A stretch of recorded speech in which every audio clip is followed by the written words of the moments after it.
Hey everyone, Techne here with the headset review, and the headset we have today is the HyperX Cloud Revolver S. Let's take a look at them.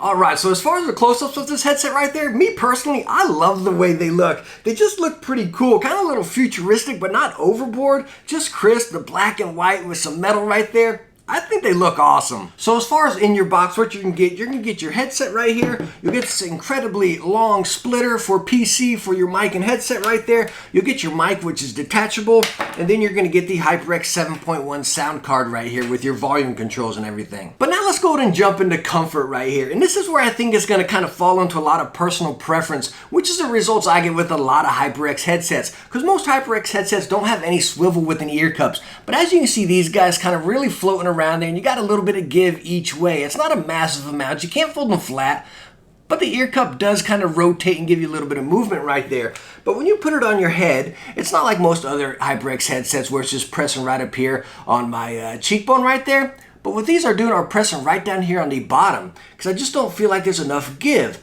And again, why I say that's personal preference, because again, your head shape's probably going to be a lot different than mine, you know what I mean? So it may fit you pretty good. I try to scooch them up, and then again, it's still going to press on the bottom right there. So maybe, I don't know, if you got a wider jawline or something, they might fit you a lot better, because again, I'm getting a lot of pressure down here and not much on the top. But as far as the ear cushions right here, just along with all the other HyperX, very soft, very plush, and super duper comfortable. Yes, they are all pleather inside and out, so they get mighty spicy. Now, the weirdest thing about comfort on the HyperX Revolver here is the headband. I usually love this style headband right here. This is like my preferred headband rather than my head actually sitting on top. If I like it right here, then it just kind of floats on top. But the really weird thing about the Revolver here is this is incredibly soft right here. There's no real tension in it. It just kind of just goes right there. When I put it on my head, it's almost like it's not doing anything. It's like they're just falling right down until the headband is touching the metal. And it really just throws off the comfort of the headset. You know, again, when you put it on right there, it just flops right down. So it's kind of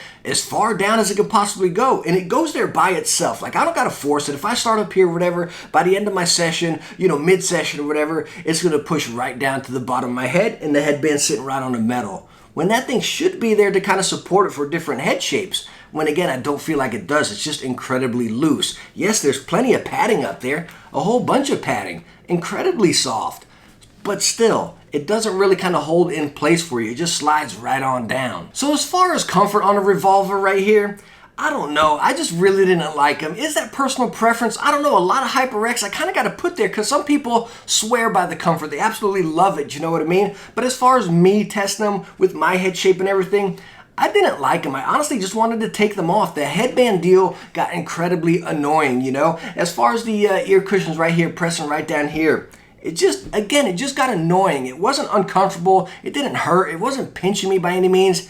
It just, again, got annoying, and I wanted to take them off. So should I keep going now that we've failed my number one thing, which is comfort, right? I always say if it's not comfortable, we're going to take it off. Who cares how good of a deal it is or how great it sounds? Let's go on and cover the rest of this headset while we're at it. So let's go and talk build with this headset. The headband right above here is metal, and then of course you go into that headband. Now the deal that it's sliding on, as you can see right here, when we adjust it and it's sliding right there, that little adjuster right there is plastic. And then we do have the wires hanging out there like we do on a lot of HyperX headsets. Now talking on build here, as you can see my fingerprints on the side, they kind of use that black soft touch type of plastic right there, and you can see this thing just attracts some fingerprints like no tomorrow. But as far as on the side right here, you don't really have any arms or any latches, any levers, anything like that. I'm really not sure what it's kind of gripping on in there. We'd have to take these apart. It's within there that's making it able to move around like that. But as far as build and everything, I mean, these things feel incredibly solid. All right, so now let's go and talk about sound with this headset. And like we talked about before, it is 3.5. The 3.5 wire right here is connected into the headset with a quite heavy-duty braided cable right here. All the cables with that splitter and also with our 7.1 sound box right here. Very heavy-duty duty braided cables that honestly kind of got twisted up a little bit, and I kind of had to, shake them out to get them straightened out a bit. But again, you can use this across every device, and I tested across every device from Xbox One X, PlayStation 4 Pro, the Nintendo Switch, PC, Mac, doing videos, listening to music.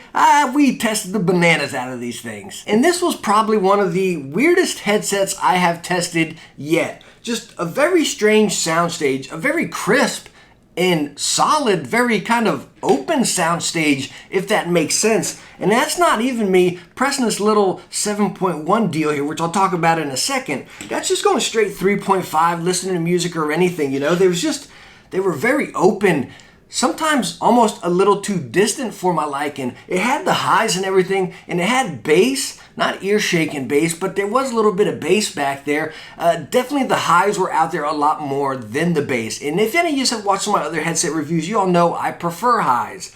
But the highs were just a little bit too overdone here. Nothing else really kind of complemented the highs. Again, it was pretty much all highs, and everything else was just kind of sitting here in the background, which just kind of threw me off. So anyways, after my experience with the headset like that, I said, okay, let's plug in our little sound card right here and see if we can get some better results. So anyways, you plug this deal in by USB, and then you're gonna get the controls of your volume, your mic volume, your 7.1, as you can see in activate in red right there, and then your mic mute. Over here you have a button too, which you have 3 presets built into this. I believe it's a bass boost, flat, and then a voice enhancement right there. And honestly, even plugging this in, I just couldn't get it. Like even going through the presets, it just kind of made it flat in one instance. Like it took away some of the highs, but then it was just really dull, flat sounding, which really, it still felt distant, but again, just flat. And let me tell you what, activating the 7.1 Dolby Surround right here. As you all know, I always say surround sound in headsets is hocus pocus. None of it is true surround sound. But let me tell you what, activating the surround sound in this thing,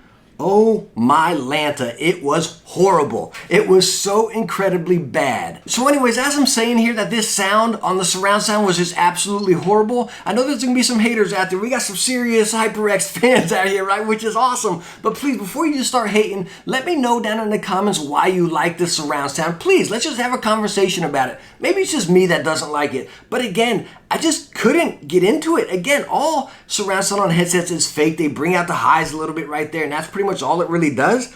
But with this one, I mean, it was just, what it sounded like, a perfect example to the T is like you're listening to radio in the bathroom or like in a shower or something. You got these highs and everything just sounds like it's out here. Is that surround sound to you guys? Like where it just sounds like it's way off in the distance? Sorry, but that is not surround sound. You should have everything coming from you in a round if you're going to talk about a true surround sound right there, Different sounds from each different corner of the room or the headset, whichever way you want to word it, right? All right, so where do I go from here? There's not too many places to go, I'm sure I'm just getting thumbs down and people are hating the video right now, you know what I mean? But hey, I got to be honest with you here, and this is the experience I had. What I can tell you, and I don't like basing any of my headset reviews like this, I like basing my headset reviews as out of the box. What do you get in the box? Let's use it that way. But I had to try to find something good with this headset. When I took this headset and I plugged it into an external amp, wow, that's what this headset needed. I mean, it sure did boost it. Some of you might be saying, oh, well, just plug it in this little deal. No, that does not do it. But if you got a nice little external amp or anything, plug it into it. It brings that expanded soundstage, boosts up that volume right there, and makes everything come to life. And I was really shocked with it. I mean, it was awesome. It really was. But again, that's not what we get in the box. All right, so let's go ahead and talk about the mic here. Let's hope we get a win with this, right? Really cool. It's detachable right here. Pretty big, heavy-duty mic, by the way. All rubber right there. And again, it just feels incredibly heavy-duty. And it attaches right onto the bottom of the headset right here. Little shape in there so you know you get it in the right way. Bam, it goes in there nice and flush. And it's really nice location because it kind of points down. It's not up here in your face by any means. It comes right over here, holds its shape and everything. Let's go on and get this mic test. All right, so now we're doing a mic test of the HyperX Revolver S connected by USB. Again, this is the HyperX Revolver S mic test connected by USB. All right, so we are now doing the mic test on the HyperX Revolver S here right now, and we are connected by 3.5. Again, this is a mic test for the HyperX Revolver S connected by 3.5. All right, so what did you think about the mic test right there? Again, testing at 3.5 and USB. I think they sounded the same across both of them. Catching a lot of background noise, a little bit tinny right there. I didn't think it was great. I mean, it wasn't the worst by any means. Sure, it got the job done. It wasn't fantastic. It wasn't horrible. Definitely better, especially in this price range right down there. All right, so let's wrap this up here, right? I'm sure you guys can pretty much take my opinion as far as the HyperX Cloud Revolver S here right now, you know? I don't recommend them. I mean, I don't like them. It's a personal preference. Again, a lot of the comfort issues on HyperX headsets and me, I always have to put as personal preference, right? Because again, it's all a head shape, and we hear a lot of great things about HyperX headsets, you know? I just wish they had a lot more swivel in them. As far as build, I love the build, and I love the style of these things. I mean, they look absolutely fantastic, you know what I mean? The sound, out of the box, it's different. It's very distant and different, if that makes sense, you know what I mean? Is that personal preference at all as well? I don't know, because it's definitely different soundstage than I've experienced with many of the other headsets I have tested. Maybe someone likes that real distant sound right there, you know, with the highs are pretty much overtaking everything, right? So again, kind of think of it like that. Maybe you like that. Me personally, I like to have it pretty balanced in where everything has its own part right there, rather than one thing just overtaking everything, right? You know, so again, at this price range, 116 bucks, 120 bucks, whatever they're running these days. Again, I'd probably recommend, not even probably, I would definitely recommend you elsewhere. I'd probably point you, if you're stuck with going with HyperX, I'd say go take a look at the HyperX Cloud 2s right there. I have done one review on them and one comparison on them, and I love that headset. It's really good. Again, minus the non-swivel right there because it just bothers me. But other than that, great sound. I think you're even paying less than these guys. So again, that's kind of where I'd point you. If you're trying to look at a HyperX headset, go with the Cloud 2s right there. Again, this isn't a horrible, you know, just absolutely trash headset. There are good things about them. Some of the things are just different. So please, seriously here, let me know down in the comments if you use the revolvers here and what you think about them, what you like about them. Please, just let me know down in the comments. I know there's going to be haters out here because I didn't like the headset and I talked bad about it, you know what I mean? But please, I'm just really curious what you like about them and if you like that sound stage where everything's distance and a little bit more highs, you know what I mean? So please, let's have a conversation about these things. I'm really curious. All right, now thank you so much for stopping by and watching this review on the HyperX Cloud Revolver S's right here. I'm sorry it was so negative, or we had a little a handful of differences in there, if that makes it sound any better, you know what I mean? I wish it was a little more positive, but again, we're going to review so many products on this channel, as we already have, you know what I mean? And not every product is going to be fantastic. And if we come across something that's really not that great or that I wouldn't recommend, I'm not just going to push it aside and, you know, just review all these gems just to kind of butter up a company's biscuits and try to get some sort of deal or something like that. If something is not worth it, especially at that price point or whatever, I'm going to let you know. And I hope you feel confident coming here and watching the reviews on my channel, you know, because that's what I'm going to give you. If there's something I don't recommend, I'm still going to share it with you. I'm not just going to review all these fantastic, amazing products. So we're shopping this massive array of products out there, and you need to know what's good and what's bad. And that's what I'm going to give you here. But again, thank you so much for stopping by and watching this one. I hope you enjoyed it. If you did, hit that thumbs up and don't forget to subscribe for some future tech videos. Hey, I hope I catch you in the next one. Bye now.